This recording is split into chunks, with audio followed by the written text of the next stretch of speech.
Right, this is the HA. No, it's not an HA, it's a CA. Started cleaning all the bits because they were lagged in oil and crap. We bought 25 litres of that to mix with some water.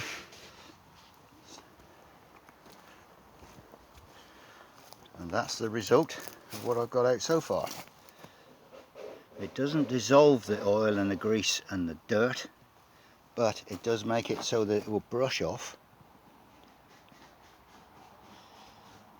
reasonably well, and so I'm quite pleased with that. So we bought that. I got that big drum, cut it in half, and put half of the cleaner in there and filled it up with water.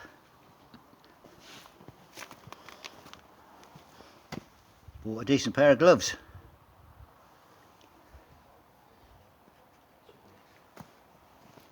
So I've just got the pistons out.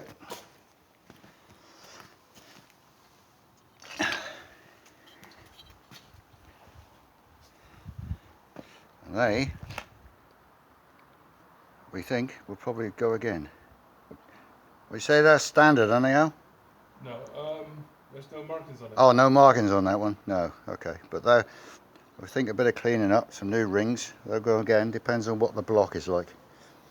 I'll let you know later.